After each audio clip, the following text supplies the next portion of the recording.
evening and welcome to Taking Stock, the scourge of corruption front and foremost of all discussions. There's been corruption in South Africa for decades, if not centuries, all the way back to Willem Adriaan van der Stel, who stole from the Dutch East India companies and the burghers of the Cape. So today, with PPE acquisition and the huge corruption we've seen around that, how do we prevent the scourge of corruption? It has undermined the ability of UIF to pay claims to people who desperately need money in this time. We'll talk to three key figures about this tonight. Teboho Maruping, who is the Commissioner for UIF. We'll talk to Sandile Zungu, who is the President of the Black Business Council. And then a different way of thinking about the scourge of corruption with Mark Barnes, the former Chief Executive of the Post Office.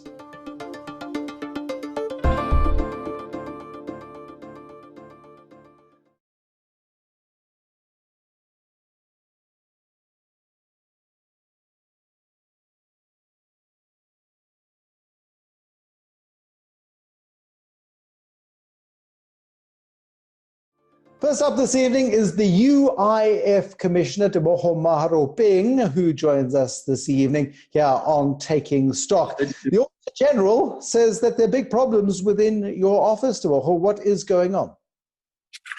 Yeah, I think that there's just a misunderstanding about these big problems. What I can explain to the public is, as part of the combined assurance mechanism, where the first layer is management that check that the controlled environment, then you bring risk, then you bring internal audit, then finally you bring Auditor General. And this has been happening throughout since we started with the COVID payments. We've picked up control gaps ourselves, we fixed them, and the risk also came in, picked up some control gaps, internal audit did the same. Auditor General also came in as part of that testing controls if they are working. And they picked up some control gaps that we believe too that are control gaps that can be fixed and should be fixed. And that's what we're working on right now, to clear them. And we've cleared some of them since the 1st of June. And we continue to clear these control gaps as we move on. Your office has come under a lot of criticism, not only for the concerns around what you refer to as control gaps, others may refer to them as opportunities for fraud, and those may have been exploited, but when it comes to the payment of UIF and also to the emergency payments that government said should be made to beneficiaries as well, those have not been seamless. There have been big problems. There's still payments from April that I'm told have not been made. I mean, in a crisis like this, should that ever have happened? Yeah, actually it should. And some of these payments, Bruce, will shock you, because there are people who applied for deceased people and we didn't pay, we set it aside. And as UIF is an insurance, we only pay people who have an employer-employee relationship. And where this relationship cannot be confirmed, you don't pay either. It's part of these controls that we put in place, that we pay to the right people who have contributed or have a that employer-employee relationship. And these outstanding cases, Bruce, I can tell you, are as a result of UIF putting controls that we make sure, for example, if your ID is incorrect, we don't pay it because we pay to the wrong person. If you have, we have foreign nationals, the way we cannot confirm the employer-employee relationship, these are some of the cases where we don't pay, or banking details are incorrect, or they've been captured incorrectly, we don't pay because money could go to the wrong hands as well. How much fraud has there been? How many, or at least how many attempts at fraud that you are aware of have there been? You've paid out about 40 billion rand in claims so far. What percentage of those have been fraudulent or attempts at fraud? Confirmed fraudulent cases is almost 10 million. That is confirmed. 10 million versus the 40 billion that you've paid out. It's a fairly small proportion. Yeah, it sounds insignificant, but it could easily have assisted many South Africans to have bread on the table. What is it that makes South Africans think that they can get away with this kind of fraud? Clearly, they believe that your systems and controls are inadequate and they will get away with it. And there may be some people who have managed to evade your mechanisms. Yeah, you see, and Bruce, that's the problem in South Africa that, I think across the world, people always try these systems to test how far they can go to break the systems. And in some instances, they try and find a legal way to do it. Like you'd find someone who had employees before, but they never register them at all. Then they come in, they plug these employees in, they apply for them. And suddenly when we pick up that, no, but these employees are not in our records, then they are the very same people who go to radio and phone. So you'd find that if I come to 702 or SABC or any of the radio stations, there's pressure. And when you actually interrogate these individuals, did you declare your employees? Then a person suddenly says, I am not the employer. I was just calling in as someone. So there are people who are actually trying for whatever reason. Some of them succeed and some of them fail. Are you pushing for criminal prosecutions? Are you assisting the National Prosecuting Authority, the Hawks possibly, with investigative material to ensure that people who are trying to defraud the system do spend time in jail? Oh, yes. We are in meetings every Wednesday with the Hawks, where we report developments in our cases. We've reported cases to the Hawks. Even the ones that have been picked up by Auditor General, we've already opened fraud cases at the police station. We'll be handing the cases over to the Hawks, and even the SIU is now involved with these investigations. So the full arm of the state is investigating some of these cases. Whether it's UIF employees or is South Africans or companies, the investigation will give us the details, and then the minister has committed to take steps against anyone who's found to be on the wrong side of the law. What is your capacity to keep paying out claims? You've paid out 40 billion rand in claims, and that's in a short 6-month period. We know, anecdotally at least, the data isn't yet finalized, but about 3 million South Africans have lost their jobs. Not all would have been registered for UIF. Not all will qualify for UIF, but a large proportion of those 3 million will. What sort of reserves do you have left? In terms of normal claims, we've set aside 43 billion rands if a situation materializes that we should pay these claims. And we're just hoping that as the claims come, they don't go beyond the 43 billion rands, where we will find ourselves begging for money at the doorsteps of National Treasury. Are you being pressured at all by any part of government to make funds that are available in the UIF part available for other government work? One of the proposals before this crisis happened was that, well, the UIF is sitting on 120 billion rand that they're not using, so really that money could be put to better use. Is there further discussion on that? I wouldn't call it pressure, but there is discussions, yes, that UIF funds could be put to better use, and it's true. UIF did amend the UI Act to include Section 5D, which says UIF must fund retention of contributors into employment or their return back into employment. So as UIF, it's our responsibility to contribute towards ensuring that people remain employed. Because in the main, it's about sustainability of UIF. If they remain employed, they contribute to UIF. If they return to employment, they contribute to UIF, they contribute to the economy. So we have a bigger role to play as UIF. And this pandemic has shown that UIF can actually contribute decisively in the economy. Teboho Maruping, thank you very much for joining us on Taking Stock. Auditor General concerned about some of those control gaps. Teboho Maruping assuring us that those gaps are being closed, and the amount of fraud so far out of a 6 billion cash payout that has happened, 43 billion rand provided for payments in a very ropey economy. 10 million rand in fraud so far has been detected. PPE fraud has been infinitely more serious, and Sandile Zungu from the Black Business Council is spitting mad about that. We'll pick up with him in just a moment.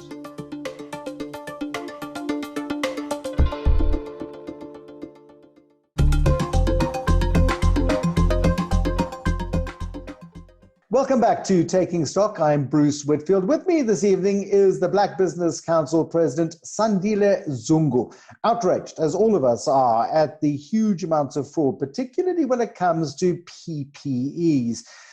6 months ago, you wouldn't have known what PPE was, personal protective equipment, and we've seen through the tender processes that have been corrupted in recent months, huge margins being added onto commodities that were desperately needed in the fight against COVID-19. Sandile Zungu, like the rest of us, I think you're pretty furious. I'm very furious, as so is my organization, for the simple reason that we have always known corruption has become pervasive in our society. But we never knew that the thieves and the culprits could descend to such low deaths. When people are trying to save lives and try to save livelihoods, and they see it as an opportunity to dig deep into the bottom of the barrel, as it were. So we are deeply concerned that on top of inequality, poverty, unemployment, now we have to add a fourth sketch called corruption as something to worry about. We hope. Well, corruption's been with us for an awfully long time, for decades and decades. You can go back through any government over the last 50, 60 years in South Africa, and you will find corruption. But this is a more blatant kind of winner-take-all kind of corruption. It feels like corruption on steroids. Quite frankly, during colonialism and apartheid, we wouldn't expect much better. Corruption would have been an integral part of that, because the whole system was designed to shame and to annihilate, as it were. In a democratic dispensation founded on human rights principles and blessed by our father, Nelson Mandela, one would have not thought that so soon will betray, their hopes. We saw Edward Kieswetter present to Parliament, and in there he was talking, and I'll paraphrase, but effectively butchers, bakers and candlestick makers were supplying PPE to government, not specialized businesses, not import-export businesses that have been doing this for a decade or two, but just real opportunists saying, what is the next gap I can take? And when I take that gap, sure, they might be able to fulfill a deep need, and that is getting masks, for example, to a hospital. But when you're getting masks at a hospital plus 800%, then you're stealing. And is it a problem with the tender system? What is the issue? You see, I personally, I don't have a problem with people engaging in what is called pivoting. When you are involved in the scrapyard business, and suddenly you say, look, there are no cars on the road, there are no accidents because everyone is on lockdown, but I'm an entrepreneur, here's an opportunity. Let me pivot into a new area. Who knows? I may be involved in manufacturing. There's absolutely nothing wrong with that. But where we have a problem is when people engage in, overpricing, cheating the treasury. Number two, when people who are supposed to be arbiters in the system, who are politicians who have chosen and who have sworn, we shall serve, to the best of our ability, observing the tenets of our constitution, and they decide to step in and become players as well, and become thieves. Effectively, they're not entrepreneurs, and that's what we've been arguing about. There's a fundamental difference. There's no problem with a politically connected person's wife, child, any relative doing business. The question is doing business with the state, whether it be at a municipal level, a provincial level, or on a national level. You can go into business, but then don't use your political connections to get yourself favorable deals. And when you do that, then completely take advantage of that through excessive pricing. Of course, that's precisely the issue. To be in business as a member of a family of a politician, by all means, you could be in private sector, and there is no one who will frown upon you leveraging on very good relationships you have, not necessarily to secure unfavorable advantage, but leveraging on the good name. But to do business with the state where your principal or your family member has got a lot of influence and sometimes a decision maker, to say they recuse themselves when the decision was taken is just too crass. So we have to examine the rules there. There are some cases which are very clear-cut, which if they are taken to logical conclusion, they will force a change in behavior.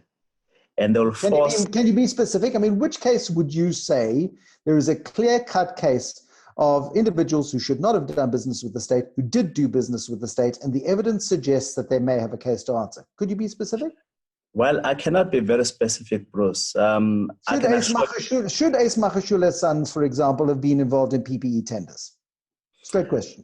Well, if one looks at it very specifically, there's an expectation that those are young entrepreneurs who can do business in KwaZulu-Natal, in Limpopo, but when they choose to be active players where their father is quite a larger than life in the province of Free State, it may raise questions. And as to whether they should or should not have, I think the best people to be judges there will be the law enforcement authorities or even the political principals in the ANC. But we get, here's the problem though, we get into this conversation and then we say, hold on, because we were quite clear in the beginning of the conversation to say those sorts of guys shouldn't be allowed to do business with the state. They can go and do business, but not with the state. Surely we should have very clear principles here and not if, buts and maybes. No, where there is greater clarity is when a Director General has a cousin that lives with him or her, who then gets involved in such things. That's a very clear-cut case because the principal is a decision maker. Where a partner of a husband or a partner of a wife pitches for something in the lines of PPEs and they get awarded, that's a very clear-cut case. But where you rely on influences that are secondary, it becomes gray area. But then we have to rely on superior morality and ethics to be the crisp judges on that matter.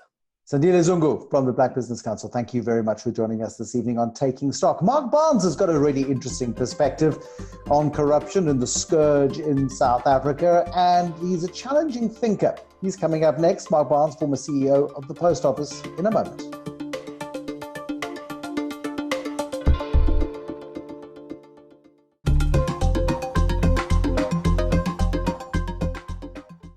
And on to the final leg of tonight's Taking Stock with Mark Barnes, former chief executive at the Post Office. And you've been writing interesting bits and pieces about the issues around corruption, Mark Barnes. We've been talking to Teboho Maruping from the UIF and to Sandile Zungu, who is absolutely furious at this idea of corruption and how we should be outlawing government officials doing work with the government and their immediate family members from doing any kind of tender work with the government. But South Africa is a very complicated place, and I think maybe we've let too much slide over the years in terms of our tolerance of corruption or perceptions of corruption. What's your perspective on the issues of corruption in the South African environment?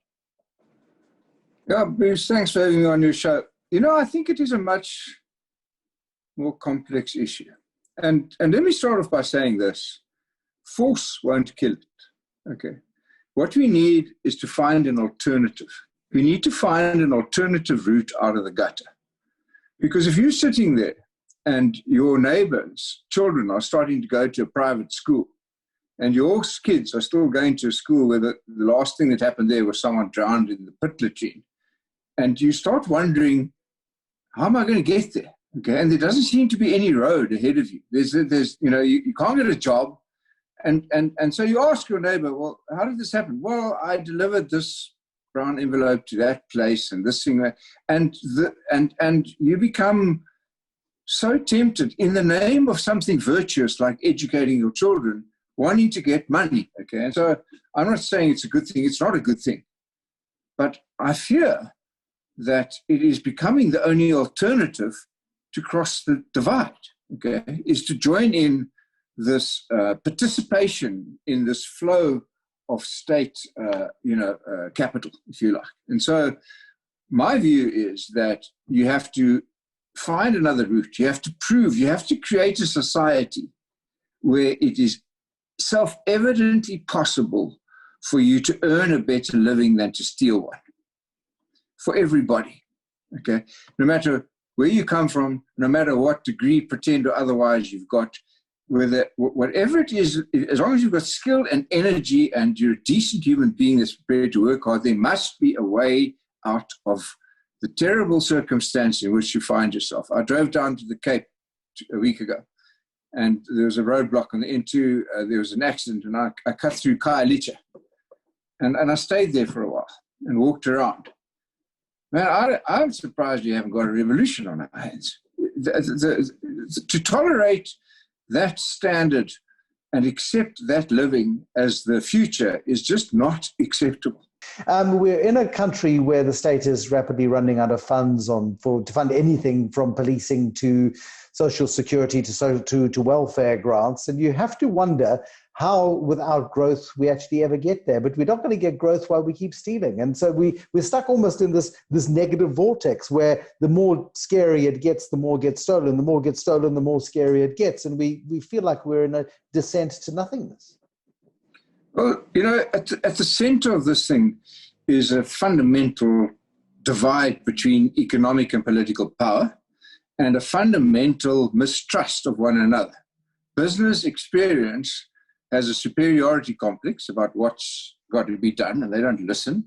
And the politicians have an inferiority complex about what needs to be done, and they refuse to listen as well.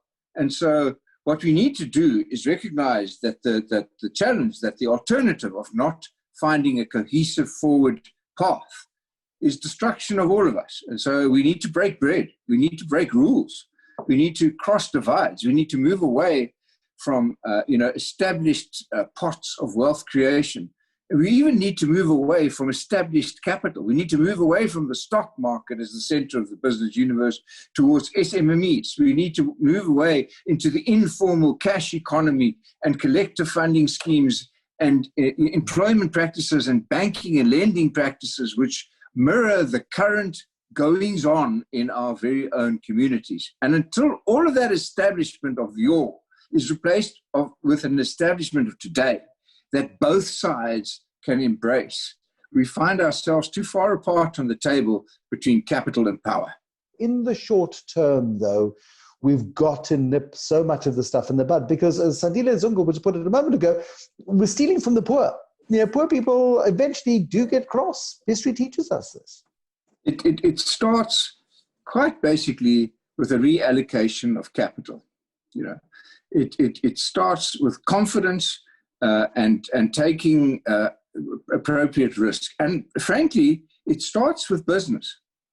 It starts with the owners of capital allocating that capital into the future. And instead of building another building in Sandton, rather invest in your clients, your future clients across the road in Alexander, because you can have the fanciest building you like in Sandton. But if you haven't got people paying your medical aid premiums or your life assurance premiums or your lawyer's fees, there's no purpose for the building. And so we, as established capital, have got to wake up and realize where we're living.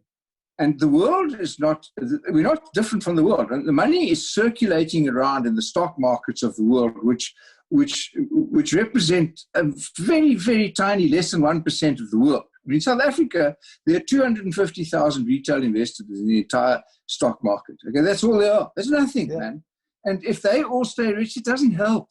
Okay, the divide is monstrous. So we've got to divert established capital and into the real economy, and we've got to move away from the state using capital to rescue to the state using capital to develop. I'd argue there isn't social development. Social development starts at age 6. Social rescue starts at age 66. We're doing the latter, we're not doing the former. The money's there, and I can tell you this as well.